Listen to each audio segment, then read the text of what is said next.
ملا محمد یعقوب مجاهد وایي چې باید د یو بل پر وړاندې تفرقه او بدنیتي پرېښودل شي.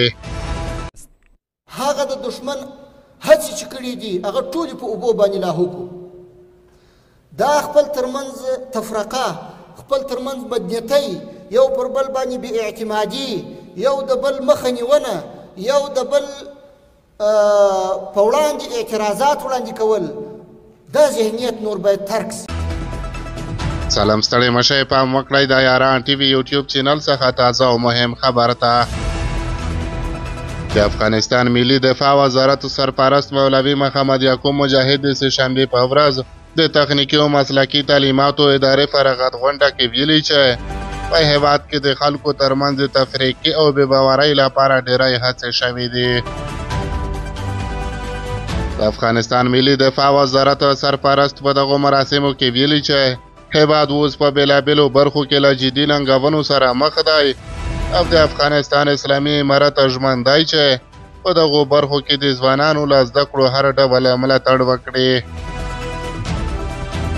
د افغانستان ملي دفاع وزارت سرپرست د هېواد خلکو ترمنځ پر یووالي ټینګار سربېره زیاتوي چې د هېواد د خلکو ترمنځ د بې باورۍ د رامنځته کولو لپاره ډېرې هڅې شوې دي.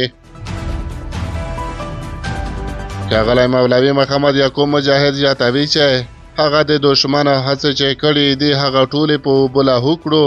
د خپلو ترمنځ تفرقه او د خپلو ترمنځ بدنیتۍ، د یو بل پر وړاندې بې اعتمادي، د یو بل مخه نیونه، د یو بل پر وړاندې اعتراضاتو وړاندې کول، دا ذهنیت باید نور ترک شي.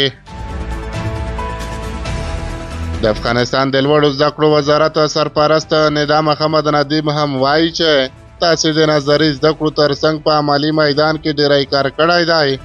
تاسو ته موږ د یوه ځانګړي امتیاز په توګه قایل یو. توجه به درته کوو، کوشش به کوو چې خپل مسلک ته ارتقا ورکړي، د لیسانس، ماسټرۍ او د دوکتورا تر کچې. په دغه پروګرام کې د ریاست الوزرا اداري مراسیل د عصري علومو زده کړه اړینه بولي او له ځوانانو غواړي چې په بېلابېلو برخو کې د تخصص ترلاسه کولو لپاره له شته فضا ګټه پورته کړي. د ریاست الوزرا اداري مراسیل عبدالسلام خانفي څرګندوي چې دلته افغانستان کې موږ یو متخصص نه لرو. یو عکس چې اخیستل کېږي تجزیه او تحلیل کړي او د هغه په مطابق یو ډاکټر او متخصص نسخه ولیکي. دا زموږ او ستاسو مسؤلیت دی چې دغه کارونه ترسره کړو.